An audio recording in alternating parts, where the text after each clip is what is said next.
علیہ وسلم کے وصال ظاہری کے ایام قریب آئے تو حضور نے سرخ پٹی باندھی، تیز بخار ہے نبی کریم کو، 2 صحابہ سہارا دے کے مسجد میں لائے، نبی پاک علیہ السلام کو بظاہر سہارا دے کے لایا گیا۔ کریم رسول نے لوگوں کو جمع کیا، حضور آج کیا ہونے والا ہے، آج کیا کہا جائے گا، آج کس لیے میٹنگ بلائی ہے؟ نبی کریم کے کل صحابہ جب مسجد میں جمع ہوئے تو کھچا کھچ مسجد بھری ہے۔ وصال ظاہری سے چند یوم پہلے کی بات، نبی پاک نے فرمایا آج تمہیں کوئی جہاد کی ترغیب نہیں دینی، آج کوئی نیا پیغام نہیں دینا، آج تمہیں بتانا ہے کہ رب نے اپنے بندے کو اختیار دیا ہے، چاہے تو دنیا میں رہے، چاہے تو اس کی بارگاہ میں حاضر ہو جائے۔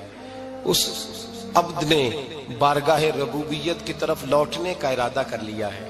حضرت صدیق اکبر رونے لگے تو صحابہ نے کہا تمہیں کیا ہوا؟ کہنے لگے سمجھ نہیں رہے، کسی کی بات نہیں کر رہے، نبی پاک تو اپنی بات فرما رہے ہیں، اس نے جانے کا ارادہ کر لیا۔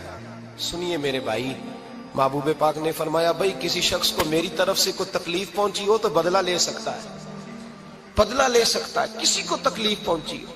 صحابہ پھوٹ کے رونے لگے، محبوبہ کرم ہی کرم ہوا ہے، رحمت ہی رحمت آئی، آپ کے بارے میں گمان کرنے والا بھی دائرہ ایمان سے نکل جائے۔ حضور آپ کیا فرما رہے ہیں؟ فرمایا نہیں بھائی اٹھو۔ پیچھے سے جناب عکاشہ بن محصن اٹھے، ہاتھ کانپتے ہیں، آگے بڑھے، کہنے لگے یا رسول اللہ، ایک جنگ کے موقع پر آپ نے درہ مارا تھا، ننگی پیٹھ پر صفیں سیدھی کراتے، بات دل میں رہ گئی ہے، میں نے بدلہ لینا ہے۔ نبی کریم نے فرمایا بلال دوڑ کے جاؤ، فاطمہ کے گھر درہ پڑا ہے، درہ لاؤ۔ سیدنا بلال حبشی کہتے میں گیا، دستک دی سیدہ طیبہ طاہرہ، حضرت فاطمہ فرمانے لگی بلال کیسے آئے ہو؟ اماں جی وہ درہ چاہیے تھا۔ سیدہ کو تشویش ہوئی، کہنے لگے بلال نہ تو جنگ پہ جانا ہے، نہ جہاد ہے، نہ کوئی ایسا موقع ہے، حضور کی تو طبیعت مبارک بظاہر بڑی علیل ہے، درہ کیا کریں گے؟ حضرت بلال عرض کرنے لگے اماں جی ایک صحابی بدلہ لینے لگے ہیں، صاحب طبقات نے جملے لکھے ہیں، کہتے ہیں بی بی صاحبہ نے درہ بھی دیا اور امام حسن حسین کو بھی باہر نکالا۔ فرمانے لگی عکاشہ سے کہنا 100 درے مارے، ان 2 شہزادوں کے جسم پر نبی پاک کے قریب نہ جائے، میں نے 2 بچے پیدا ہی اپنے محبوب پر قربان کرنے کے لیے کیے، ان کو لے جائے۔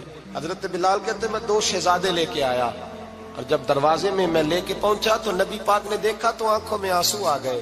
فرمایا ان کو بٹھا دو، مجھے پتا ہے فاطمہ نے کیا کہہ کے بھیجا ہے۔ حضرت سیدنا بلال فرماتے ہیں درہ میں نے جناب عکاشہ کو دیا، حضرت عکاشہ درہ لے کے آگے جو بڑھے تو حضرت ابو بکر صدیق نے ان کے پیروں پہ ہاتھ رکھا، فرمایا عکاشہ میری طرف آ یار، مجھے مار درے، نبی پاک کے قریب نہ جا۔ مصطفیٰ کریم نے فرمایا ابو بکر تو ہٹ جا، اسے آنے دے۔ فرماتے ہیں میں چند قدم آگے گیا تو مولا علی شیر خدا نے میرے پیر پہ ہاتھ رکھا، کہنے لگے عکاشہ سوچ تو صحیح تو کیا کر رہا ہے؟ حضور نے فرمایا علی ہٹ جاؤ، میرا اور ان کا معاملہ ہے۔ جناب عکاشہ آگے بڑھ رہے، نبی کریم نے فرمایا میں اپنی امت کو درس دینا چاہتا ہوں، خبردار خبردار زندگی میں تمہارے ہاتھ سے زبان سے کسی کو تکلیف نہ پہنچنے پائے، خبردار یاد رکھنا وہ معاشرے بگڑ جاتے ہیں، وہ معاشرے تباہ کر دیے جاتے ہیں جہاں ظلم ہوتا ہے، جہاں زیادتی ہوتی ہے، جہاں لوگوں کو ستایا جاتا ہے۔ محبوب کریم کے قریب آئے حضرت عکاشہ، کہا حضور میری پیٹھ ننگی تھی، آپ بھی ذرا کپڑا ہٹائیے۔ نبی کریم نے پیٹھ سے کپڑا ہٹایا، جناب عکاشہ نے درہ جو اٹھایا تو صحابہ کی چیخیں نکلی، حضرت عکاشہ نے درہ دور پھینکا، حضور کے بطن اطہر سے لپٹ گئے، چومنے لگے، کہنے لگے حضور وہ تو صفیں سیدھی کراتے لگ گیا تھا، آپ نے کہاں مارا تھا؟ یا رسول اللہ میں تو بہانہ بنا رہا تھا کہ جاتی دفعہ مجھے وجود چومنے کا موقع نصیب ہو جائے، مجھے یہ موقع نصیب ہو جائے۔ میرے حبیب نے فرمایا جس نے جنتی دیکھنا ہو میرے عکاشہ کی زیارت کر لے۔ بھائی ظلم کا دروازہ کھلا ہوا ہے اور لوگ بھول جاتے ہیں زیادتی کرتے ہوئے، وہ بہو سے ہی کیوں نہ کریں، وہ اپنے گھر کے بھول جاتے ہیں کہ شاید پوچھنے والا کوئی نہیں، شاید میزان نہیں لگے گا۔ ایران کے بادشاہ نے اپنے بیٹے کو پڑھانے کے لیے ایک استاد صاحب کا بندوبست کیا۔ استاد صاحب کو کہا کہ میرے بچے کو دین پڑھائیے، میں چاہتا ہوں کل اس نے عنان حکومت کو سنبھالنا ہے تو یہ دین سے آگاہ ہو جائے، اس کو کچھ سکھائیے پڑھائیے۔ بہت نیک بزرگ بڑے درویش عالم پڑھانے لگے، اسباق مکمل ہو گئے، دین کے اسباق قرآن مجید پڑھایا، احادیث طیبہ کا درس دیا، اصول فقہ سے روشناس کرایا۔ جب بچے نے مکمل تعلیم حاصل کر لی اور آمین ہو گئی، دستار ہو گئی، فارغ ہو گئے، تو پھر ایک دن استاد صاحب نے کہا بیٹے کل تم نے ضرور آنا ہے، کچھ بات کرنی ہے۔ شہزادہ گیا ملنے استاد صاحب سے، استاد صاحب نے کنڈی لگا لی، ہاتھ میں درہ پکڑ لیا، مار مار کے پورے وجود کو زخمی کر دیا، کوئی غلطی نہیں، کوئی بات نہیں، مارا۔ اب بچہ آیا آ کے بادشاہ سلامت سے کہا کہ ابا جی سمجھ نہیں آئی، بڑا مارا ہے استاد۔ تو سیانے تھے نا بادشاہ، یہاں تو قاری صاحب روز کٹہرے میں کھڑے ہوتے ہیں، مولوی صاحب آپ نے میرے بچے کو کیوں مارا ہے؟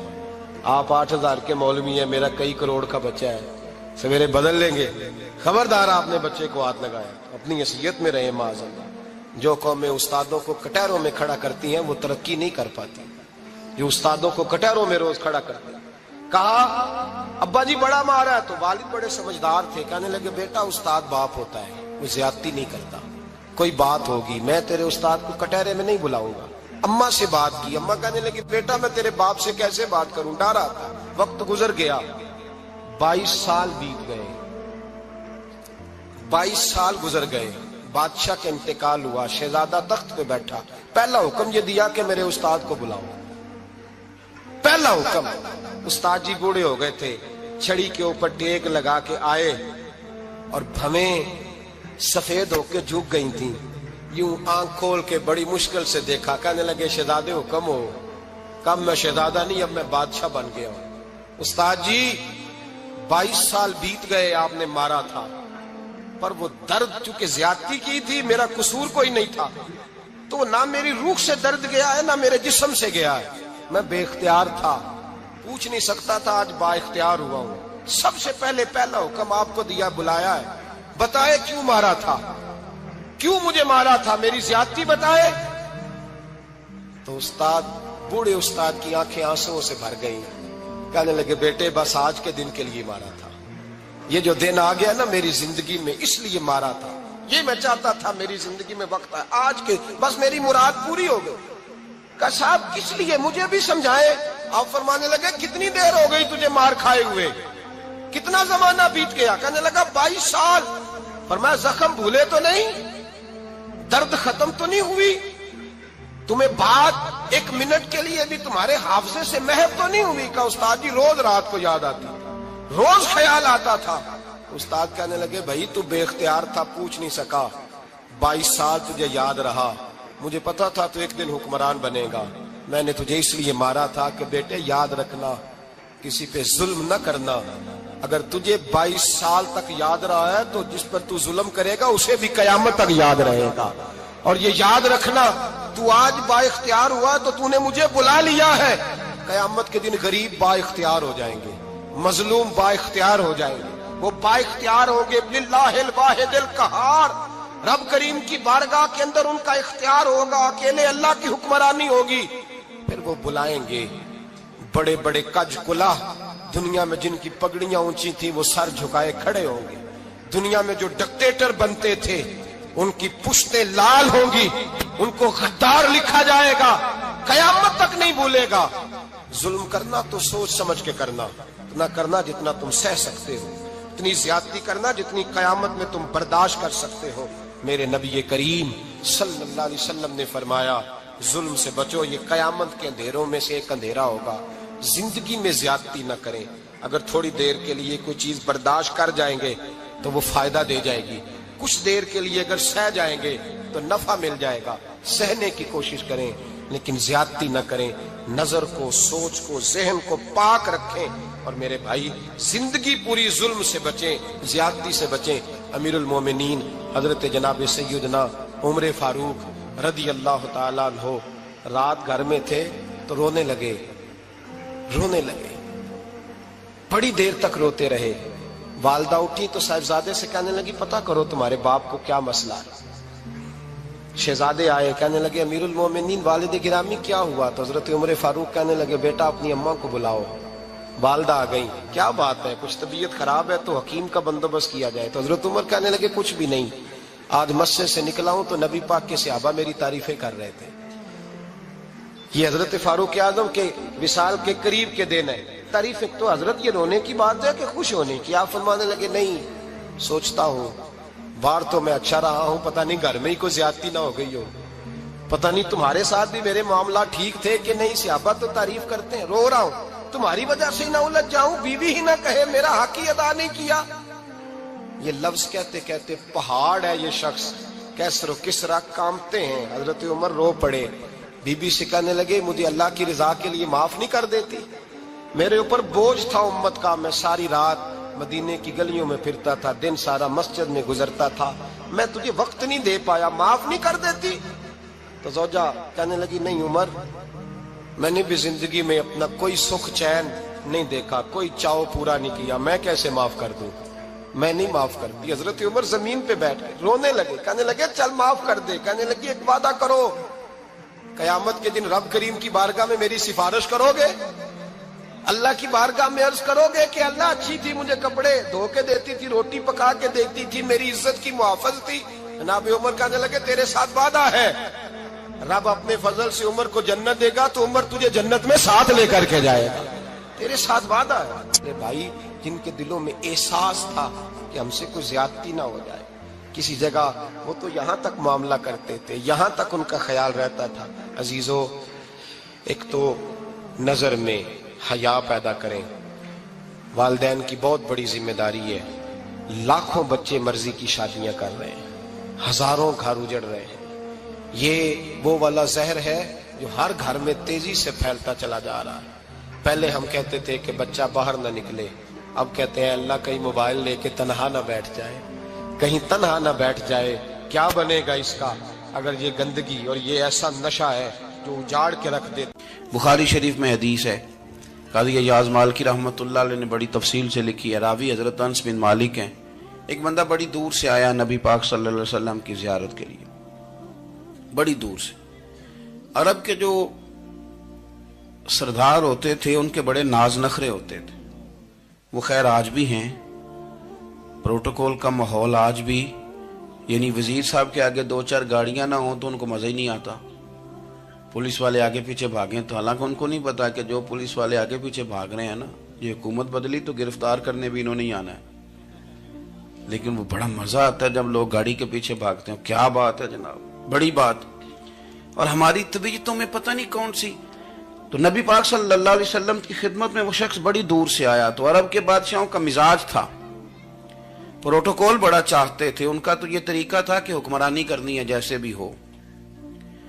اگر کسی غلام نے دھوپ میں بندھا رہ گیا، اونٹ اور چھاؤں میں نہیں باندھا تو درے مارتے تھے، اور اگر اس نے کھول کے باندھ دیا تو پھر بھی مارتے تھے، کہتے تھے اتنا سیانا ہو گیا تو انہیں پوچھا ہی نہیں، خود بخود ہی باندھ دیا۔ وہ شخص حضور کی بارگاہ میں آیا اور بہت سارے لوگوں کے پاس کیونکہ وہ جاتا تھا اپنے سربراہ کا پیغام لے کے، تو وہ کانپ رہا ہے جب حضور کی بارگاہ میں گیا، ڈر رہا ہے۔ اب ذرا بات کو سمجھنا، نبی پاک صلی اللہ علیہ وسلم نے اس سے فرمایا کیوں ڈرتے ہو؟ سادہ آدمی ہے، دیہاتی ہے، بدو ہے۔ اللہ کے رسول نے تھپ کی دی، کیوں ڈرتے ہو؟ تو کہتے حضور مجھے آداب نہیں آتے اور مجھے ڈر آتا ہے، کوئی بات اگر ایسی ہو گئی، آپ مدینے کی حکومت کے سربراہ ہیں، تو کہیں آپ ناراض نہ ہو جائیں۔ حضرت انس بن مالک فرماتے ہیں بات کہاں کی تھی، پہنچ کہاں گئی؟ جب اس نے یہ کہا نا کہ آپ تو حکومت کے سربراہ ہیں، کہیں کوئی غلطی نہ مجھ سے ہو جائے، تو نبی پاک کی آنکھوں میں آنسو آ گئے، حضور رونے لگے، اور نبی پاک صلی اللہ علیہ وسلم فرمانے لگے نہ بھائی، تو کسی حکومت کے سربراہ کے پاس نہیں آیا، نہ تو اس بیٹے کے پاس آیا ہے جس کی ماں گوشت کے خشک ٹکڑے کھا کے بھی گزارا کر لے گی۔ میں تو ایک غریب ماں کا بیٹا ہوں۔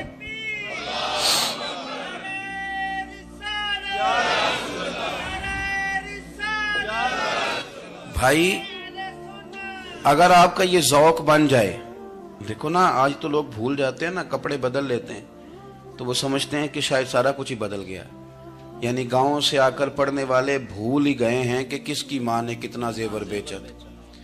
لوگ بھول جاتے ہیں چیزوں کو، اپنے ماضی کو یاد رکھیں، آپ لوگوں کے ساتھ پیار کریں، آپ لوگوں کو موقع دیں، آپ تھوڑی سی اور کوشش کریں اس شخص تک جانے کی جو آپ کو مایوس نظر آ رہا ہے، پریشان نظر آ رہا ہے۔ یہ ہمیں میلاد والے محبوب صلی اللہ علیہ وسلم نے درس دیا۔ ایک اور پہلو، حضور سید عالم صلی اللہ علیہ وسلم نے، ہمارے ہاں نا ابھی بھی برادری کی تقسیم ہے، ابھی بھی اور کچھ میں نے ایسے کمزور لوگ بھی دیکھے. یہ اس طرح کی حرکتیں ہارے ہوئے لوگ کرتے ہیں. ہارے ہوئے لوگ جو اپنے آپ کو سمجھتے ہیں کہ میں کوئی بڑا آدمی ہوں. بڑا آدمی تو اپنے اخلاق سے ہوتا ہے, اپنے کردار سے ہوتا ہے, اپنی سخاوت سے ہوتا ہے, لوگوں سے پیار کرنے سے ہوتا ہے. باقی یہ کہ بیٹھ کے کہانی سنانا کہ میں بڑا کچھ کرتا ہوں, تو جو کچھ کرتا ہوتا ہے اسے سنانے کی کوئی ضرورت ہے. ایک اور بہت سارے لوگ آپ تعزیت کرنے جائیں نا والد کے انتقال کے بعد, تو ان بیچاروں کو بتانا پڑتا ہے کہ ابا جی میرے بغیر دوائی نہیں کھاتے تھے. تو میں کہتا ہوں اگر تیرے بغیر نہیں کھاتے تھے پھر بتانے کی ضرورت نہیں, پھر تو سارے گاؤں کو پتا ہوگا کہ تیرے بغیر نہیں کھاتے تھے. اور اگر کوئی دال میں کالا ہے تو پھر تیری وضاحت کوئی بندہ قبول نہیں کرے گا. تو آپ کو بتانا کیوں پڑ رہا ہے, اور آپ بار بار اس بات کا ذکر کیوں کر رہے ہیں کہ ہم بہت بڑے قبیلے کے ہیں؟ صاحب اگر آپ بڑے قبیلے کے ہیں تو پتا ہوگا سارے علاقے کو آپ کتنا لوگوں کا خیال کرتے ہیں, آپ کس قدر محبت کرتے ہیں, آپ کا انداز کریمانہ کس طرح کا. پھر آپ کو بتانے کی کوئی ضرورت نہیں ہوتی, پھر خود بخود خبر ہوتی. حضرت سیدنا ابو ذر غفاری رضی اللہ تعالیٰ عنہ, قبیلہ بنو غفار ایک بڑی شاخ تھی قبیلوں میں سے. جو لوگ اس زمانے میں مالدار قبیلوں سے تعلق رکھتے تھے ان میں سے ایک بڑا نام تھا. ساری زندگی چودراہٹ کی, لیکن میلاد ایک انقلاب کا نام ہے. میں میلاد منانے والے دوستوں سے گزارش کرتا ہوں کہ آپ ہر سال میلاد منائیں, اور ہر سال میلاد کے بعد آپ تھوڑے بدل بھی جائیں, یعنی تھوڑے سے بدل جائیں. کچھ لوگ کہیں یار یہ داڑھی میں نے نا 12 ربیع الاول والے دن رکھی تھی, یہ میری میلاد والی داڑھی ہے. اور داڑھی رکھیں بھی نبی پاک کی مرضی کی. کس کی مرضی کی؟ نہ ناراض ہو جائے جی میں ٹور چلا بس. کس مرضی کی جی؟ اپنی مرضی کے نہیں. داڑھی کا وزن کو نہیں ہوتا کہ پوری مٹھی رکھیں گے تو آپ کو کوئی دقت ہوگی, کوئی وزن نہیں. پوری رکھیں, جو حضور کا طریقہ مبارکہ ہے جو ہمیں ملتا ہے اس پر آپ توجہ فرمائیں. تو میں جو بات عرض کرنے جا رہا ہوں وہ میلاد انقلاب ہے. حضور سید عالم صلی اللہ علیہ وسلم کی بارگاہ میں آنے سے پہلے لوگ کچھ اور ہوتے تھے, اور یہاں سے ہو کے جاتے تھے تو پھر ان میں تبدیلی آتی تھی. میں سارا دن کرامتیں سناؤں نا کسی کو اپنے پیر صاحب کی, اور اپنے گھر میں بھی کہ میرے حضرت بڑے, میرے استاد بڑے, لیکن بیوی کے ساتھ اگر میں ترش لہجے میں بات کروں گا تو وہ کہے گی یہ سکھاندے نے تینوں پیر صاحب. دوست کہیں گے یہ سکھاتے ہیں آپ. تو آپ کی کہانیاں نہیں چلتی, آپ کا کردار چلتا ہے. حضرت ابو ذر غفاری رضی اللہ تعالیٰ عنہ فرماتے ہیں چونکہ میں چودھری تھا, سیدنا بلال حبشی رضی اللہ تعالیٰ عنہ کے پاس میں بیٹھا تھا. کسی بات میں بات آگے بڑھی اور بڑھتے بڑھتے بات شکنجی تک چلی گئی. رائے کے اختلاف نے باتوں میں تلخی پیدا کر دی, اور جب تھوڑے لفظ اور تیز ہوئے تو میں نے انہیں کہہ دیا چپ کر, تو ابشن کا بیٹا ہے. کس کے بیٹے تھے حضرت بلال؟ کہتے ہیں جب انہوں نے مجھے کہا تو میرا دل بڑا ٹوٹا, لیکن میں نے ارادہ کیا کہ میں نے حضور کی بارگاہ میں نہیں عرض کرنی. اب ہر بات کی ہم حضور کی بارگاہ میں شکایت کریں. لیکن میں جا کے مسجد میں بیٹھا, اور جب سرکار آئے نا, ارادہ نہیں تھا کہ عرض کروں گا, لیکن حضور کا چہرہ دیکھا تو دکھ میرا خود ہی تازہ ہو گیا. رونے کا بھی تو تب ہی مزہ آتا ہے نا کوئی اپنا ملے تو. فرماتے ہیں کہ میرے آنسو نا بغیر اختیار کے چھلک پڑے, اور میں کھل کے روئے, کھل کے. قربان جاؤں محبوب کے بھی حضور نے پاس نہیں بلایا, بلکہ نبی پاک اٹھ کے خود میرے پاس آئے اور مجھے کندھوں سے پکڑ کے سینے سے لگایا. اور جب میں کھل کے رو لیا تو حضور میرے آنسو پوچھنے لگے. کچھ شعر ایسے ہوتے ہیں جو کسی نے کہے ہوتے ہیں, اور کہنے والا جو ہوتا ہے وہ صاحب حال ہوتا ہے, تو اس میں کچھ خوبصورتی زیادہ ہی ہو جاتی ہے. ایک پنجابی کے شاعر ہمارے گجرات میں گزرے, بزرگ تھے, ان کا ایک شعر ہے, وہ کہتے ہیں ایک واری میری آنکھیاں چوں اونا نے اتھرو پونجے سن. ایک واری میری آنکھیاں چوں اونا نے اتھرو پونجے سن, ہن تے چسکا پہ گیا رونے دا. ایک واری میری آنکھیاں چوں اونا نے اتھرو پونجے سن, ہن تے چسکا پہ گیا رونے دا, تے ہر ویلے آہو زاری دا. تو میں روز رونے لگا ہوں, مزہ ہی بڑا آیا ہے جب سے محبوب نے چپ کرانا شروع کیا میرے عزیز. اور پھر حضرت بلال حبشی رضی اللہ تعالیٰ عنہ چونکہ حضور کے غلام تھے, اور انہیں پتا تھا کہ سرکار میری ناز برداری کرتے ہیں, حضور نے چپ کرایا. فرمایا کیوں روتے ہو؟ تو عرض کرنے لگے یا رسول اللہ صلی اللہ علیہ وسلم, اگر میں ابشن کا بیٹا ہوں تو میری تو غلطی کوئی نہیں نا, یہ تو تقسیم اللہ کی ہے نا. الذی خلقک فسواک فعدلک فی ای صورت ما شاء رکبک. جس طرح وہ چاہتا ہے، جس کو چاہتا ہے اس طرح کی اس کی صورت بنا دیتا ہے. تو مجھے ابشن کا بیٹا کہا جاتا ہے، میری غلطی کیا ہے؟ حضرت بلال نے بھی نہیں بتایا کس نے کہا. لیکن نبی پاک صلی اللہ علیہ وسلم نے کیا فرمایا؟ امام یوسف صالحی نے لکھا ہے، ذرا غور کرنا بات پر، تسلیاں لوگ اور رنگ میں بھی دیتے ہیں پر یہ تسلی بڑی انوکھی ہے.